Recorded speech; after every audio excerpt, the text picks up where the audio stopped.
I just wanted to do a review on the Animal Wisdom Tarot. I love this tarot deck. I mean, it might be bold of me to say this because I love all my decks, but this is probably my favorite. I absolutely love this deck. It's so easy to read with. Well, first off, the cards are perfect size for my hand. They're big, but they're not huge. Super easy to shuffle, a little slippery. I prefer that though. Some people don't like that, but I prefer that. The card stock isn't like amazing, but I love these cards. Each one is an animal, and the major arcana is the names are changed a little bit. Like this is the Wheel of Fortune, and it's the spider, the sacred spinner. But I absolutely love this deck. And the cups are shells, the pentacles are fossils, the swords are feathers, and the wands are branches. And then also, I love this card too. This is supposed to be kind of like the devil. It's the goat, shadow god of liberation. See, I love that so much better than the devil.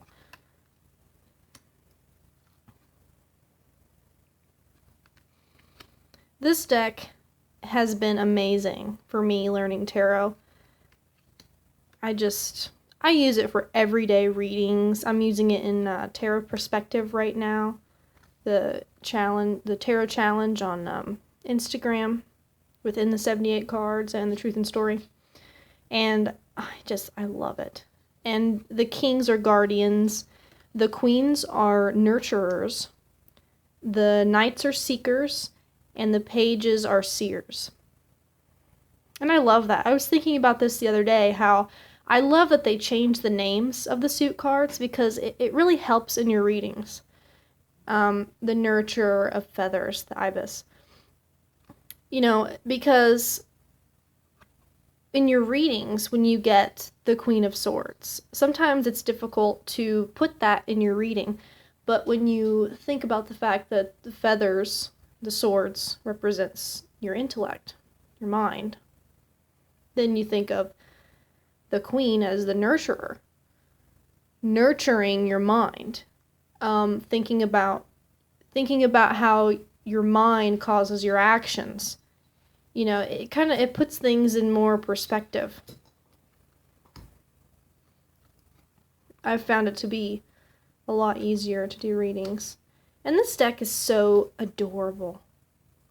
It's really lighthearted. There's nothing too serious about it. It's beautiful. It's sweet. Nurturer of shells. See, I love this card. I feel like this artist really just hit the nail on the head with every single card. This one is just perfect. Jellyfish, the 5 of shells. And the book, oh my gosh, the book is so perfect. I still go back and read the book just to read it because she put everything in perspective with each of the different card meanings, the keywords, how to use them in readings. I mean, like the 5 of shells, for instance, she talks about how you have to let things roll off of you. You know, I always think of this as the don't cry over spilled milk card. And it's all about going with the flow, letting life take you, and that's how she describes the jellyfish. The book is so amazing. And I love it because when you want to go back and reference, I don't know if you can see that, it's color-coded. Yeah.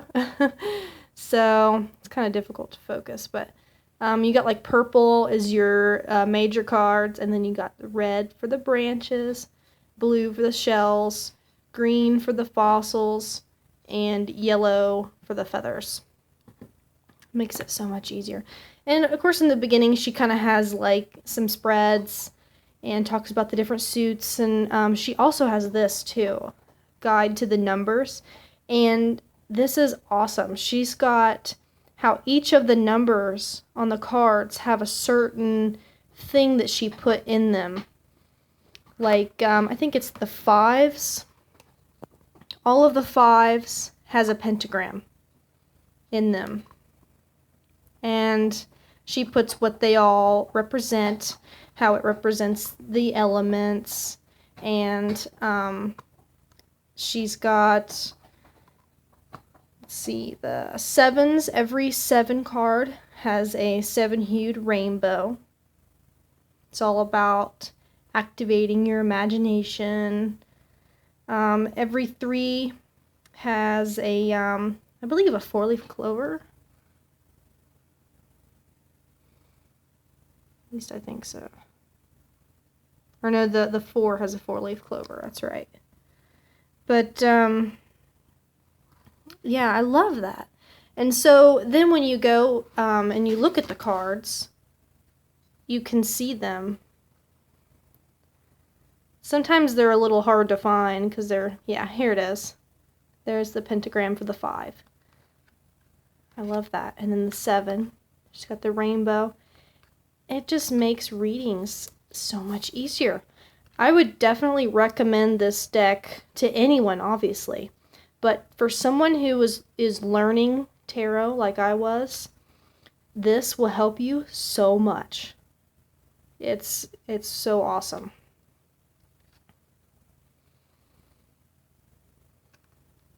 The cards are just beautiful. And of course, I had to edge mine. I edged it using some blue highlighter. I think it makes them look awesome. But yeah, this has to be my favorite tarot deck. It's just absolutely beautiful. Very, very well done. I think this needs to be more well known of a deck than it is, actually. I know I'm going on and on. Yeah, this is supposed to be kind of like the world. It's the all-encompassing, the whale. So beautiful. Like, when I was learning tarot, I got a couple other decks, and sometimes when I was trying to learn tarot, I would go back and read the book, obviously, and look up online, and I still didn't really grasp. I felt like I was putting myself in a box for each card, and so doing readings was kind of difficult. But when I got this deck, I found myself actually using this book for reference, even with my other tarot decks. So I would be reading a different tarot deck and going to this book to try to get more of a concept of the card to help me. That's how good this book is, and that's how good this deck is.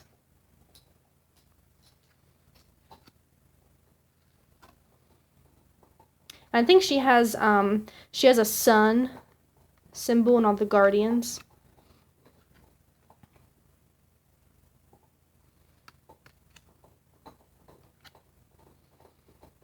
I love this card.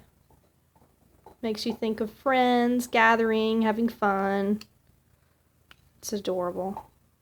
The honeybee, the lovers. And I love the backs, too. Beautiful.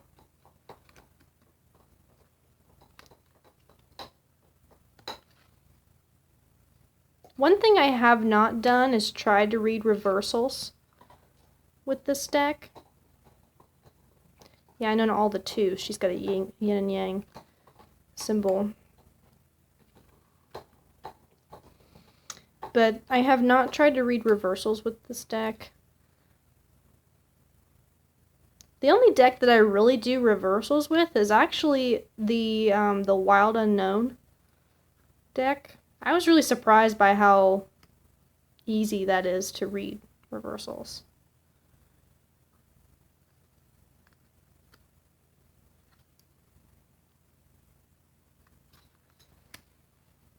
But yeah, I absolutely love this deck. This has to be my favorite. And of course, I'm a mega animal lover. My life revolves around animals. I have a equine sanctuary. I got 4 horses in my backyard, and they were all rescues, and I got my little dog, Arrow. And I got a family of cats on my back porch now that just showed up, so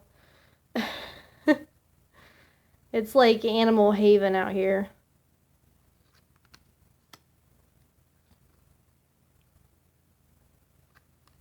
But this deck is definitely worth checking out. I use it for any kind of reading. And I find that clients that are kind of new to tarot readings, they seem to be drawn to this deck. And this deck definitely helps them loosen up and find the fun side of tarot. It's not as scary as, you know, maybe a Rider-Waite-Smith tarot deck. Not that it's scary, just for someone that's new might not really understand. This really helps you understand the meanings a little bit better. Not knocking the Rider-Waite-Smith, just saying for someone who's new. And I love this card. This card is the card that helped me understand temperance. It's the Swan, the Angel of Alchemy. I love that. Thinking of temperance as alchemy really helped me understand it. And I love this too. She didn't say it in the book, but I kind of feel like that's Odin. I like that Odin is in reflection of this raven. So that is another thing that sold me on this, because I am an Asatruer. Me and my husband are Asatruers, so. But yeah, this video is a little bit longer than I expected. But anyway, the Animal Wisdom Tarot, definitely go check it out. It is a beautiful deck. It's my favorite deck. I use it every day. And I think that you guys will definitely love it.